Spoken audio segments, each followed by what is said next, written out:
All right, welcome back to the Onebar and Lupagus show. On Onebar with Lupagus. Free agency only weeks away. Cannot wait. This episode, we're looking at free agent cornerbacks the Vikings could target. A big old need.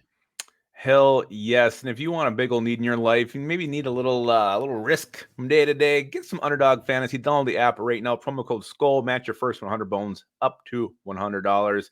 Again, promo code SKULL. You also get a mystery offer, basically a freebie. And there's plenty of stuff going on. Basketball, college basketball. You got March Madness coming up. Golf going on. Plenty to go higher or lower on. Higher or lower. Let's see if we want to hire any of these cornerbacks. Get it? All right, Jeff Okudah. Jeff freaking Okudah. So you're going to see there's quite the mixture of corners, guys. Number one corners, and guys, you take a big old possible swing on, and Jeff Okudah is exactly that. Yeah, I mean, is it fair to say he's been Jeff Okudah in his career? He has been. He was with the Falcons last year, started 9 games, ended up actually getting benched once again for Phillips, that rookie.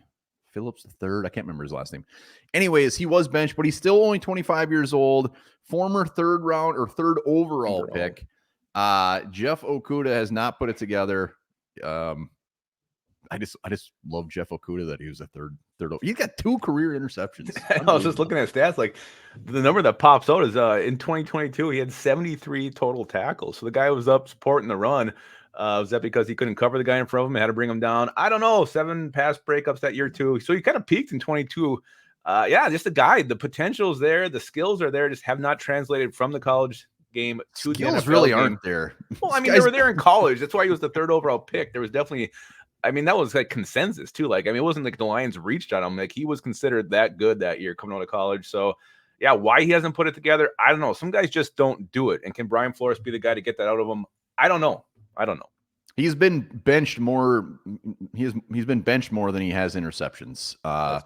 Not great. And really, the only reason he's on this list is just you bring him in, you see what I mean. He's a depth piece, obviously. Maybe he fights to even make the team. But when you look at our cornerback depth chart, why not throw a guy like this in there and just see what happens? He's going to be very cheap. It's going to be a 1-year contract. Jeff Okudah. That's what Kwesi likes: young and cheap. That's what he goes for. What he goes for. Somebody that's not overly young is Ronald Darby. And the reason I throw Ronald Darby on this list is the Vikings were sniffing around him a couple times last year. The Ravens actually ended up signing him. But if we just need like that veteran backup type guy to help fill out the depth chart where it's not just some absolute liability, Ronald Darby is the man. He's very, very good in coverage. Started 7 games last year for the Ravens, started 95 in his career. So he's very seasoned, just like a real nice steak. Yeah, 30 years old, 5'11", 193 pounds. He's played with like 8 different teams. The guy's been around the league. He's been a bunch of different defensive schemes. And I think you said it, you know, the fact he can cover man-to-man with someone, that's what you want to bring him in for. And you look at the depth, you got Mekhi Blackman, got Byron Murphy. I mean, who's going to be after that? Can Andrew Booth Jr. finally show up? I don't know. It'd be nice to have a veteran like a Darby on the roster just for that reason. Darby, Ronald. I don't know. Why didn't they sign him last year? I don't know. Sean Murphy-Bunting has already been a perfect fit, I think it was, from PFF. They said, where would he end up? And they picked the Vikings. Yeah, and they talked about his versatility. He can play corner, he can play safety, he can play nickel, he can play up. I mean, so there's all kinds of things you can do with him. Brian Flores, another little weapon back there, versatile weapon that he likes to use. So Murphy-Bunting does make a lot of sense. I keep saying Button. I cannot not say it. Yeah, it's painful. It is painful. He went to the Titans last year after being with the Bucks, played fine with the Titans, started 14 games. So again, this would be a guy that probably would come in and push a guy like Mekhi Blackman for his starting job, which could go a very long way. So Sean Murphy, and still only 26 years old. Damn, a young buck, that Murphy-Bunting. Young buck. And who's not young is Xavien Howard. Xavien Howard, who has just been notified that he will not be a Miami Dolphin next year. Brian Flores loved this guy in Miami. They loved each other. I did a video on this. I mean, any trade talks come up, Brian Flores just said, look, he ain't going anywhere. He's fantastic. And they signed him to a whole bunch of money. So the love is there. It's just, again, he's 30 years old. Best ball probably behind him, but he's still very, very good. Yeah, and the question at 30 years old, will the Vikings invest in a guy like this? I think it would help just with the young corners on this team to bring in a veteran like Xavien Howard who knows Flores' scheme. I mean, just from that standpoint alone, it could be very helpful and beneficial to these young players who are still trying to figure out what Flores really wants them to do. Yeah, and the only way we get Howard is if we bring the band back. We're all in. We're all in. And another guy that we have to be all in for is the big boy of free agency.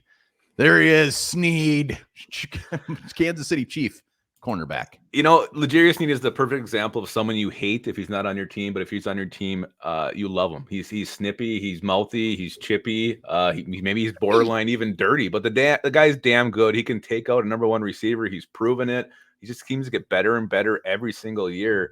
And what's his projected cap number? I know it's huge, but again, you want to go big. $17 million a year, about $17 million, and he will be worth every damn penny. Yeah. I could see a contender just going absolutely bonkers for this guy and signing him. But again, I mean, he would come in for the Vikings. He would be our number one corner, no doubt about it. And if they are all in and they do have some money to spend, cornerback going cornerback for agency is much more appealing than going cornerback round one. And we'd always be going, Sneed. Yeah, he's going to get paid a crap ton. Former 4th round pick, which gives us hope. We've taken these corners in like 3rd, 4th round. Some of them pan out. Are you saying that Caleb Evans is going to be the next L'Jarius Sneed? No, I was thinking more like Mekhi Blackman and Jay Ward, maybe like guys that might surprise us in a couple years. Yeah, but L'Jarius Sneed would be fantastic. Like I said, you hate to love him, but you're going to love him if he's on your team.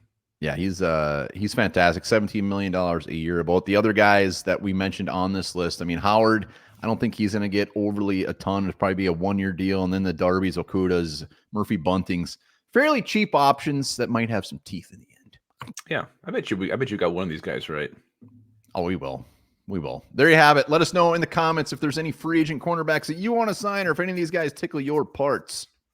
Yeah, speaking of tickling your parts, Chris Jones once got his parts tickled at the Combine, which has been in Indianapolis since 1987.